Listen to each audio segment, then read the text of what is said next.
Good morning. Today we will be discussing regarding program evaluation and review technique, that is PERT. So as you know that it is developed by the Special Project Office of US Navy for planning and controlling the Polaris weapon system in 1958. It is widely applied as controlling process in business and industry, and it is based on the network analysis. So in network, graphic plan of all events will be done, activities to be completed in order to reach to the end objective, and it is done to ensure the project is completed within the stipulated time. So why we are doing PERT is in the sense we will make one graphic plan of events and activities we will make, and it is mainly we are doing to ensure whether the project is whether completed in a particular time or not. So PERT uses a network of activities represented as a step on chart. The time required for each activity identified, calculate the minimum time required for the completion of project. For example, I have given an example, that is activity 10, 20, 40, 30, 50. These all are the activities. For that, for 10 to 20, we want 3 weeks. For 10 to 30 also we want 4 weeks. Then after completing 30, we will move on to activity 50. For that we need 2 weeks. After completing 20, we need to go to activity 40. That we need time is equal to 1 week.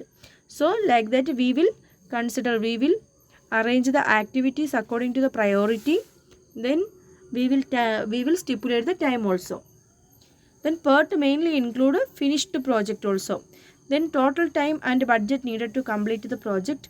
Starting and completion date will be there. Estimated time will be there. Then the cost of each activity and step also will be there. For example,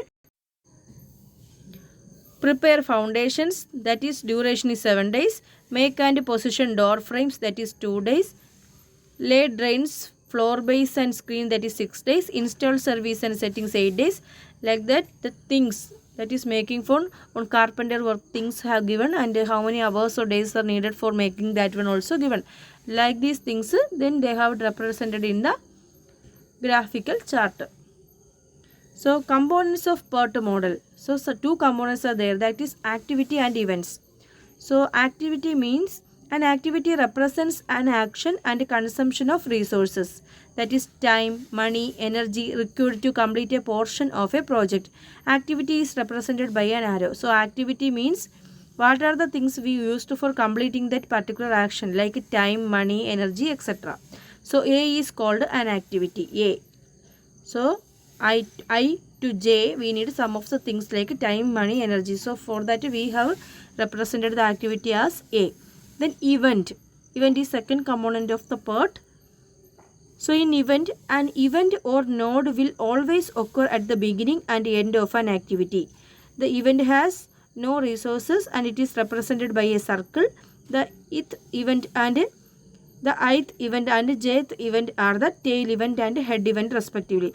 So you can see I and J. I event and J event. So first starting is tail event, that is I, and head event, that is J. The events have, we can put it in a circle and we can represent it. Next one is predecessor event. Predecessor event means event that precedes some other event.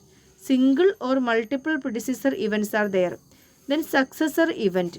Event that immediately follows some other event, that is single or multiple are there.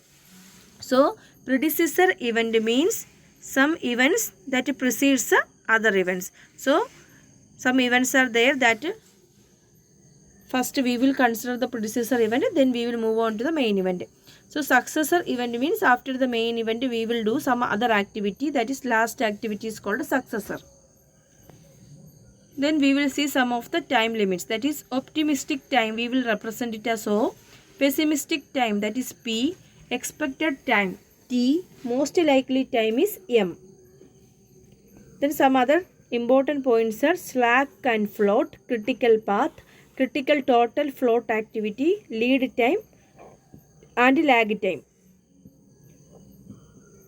Next we will move on to steps of PERT. Identify the specific activities and milestones.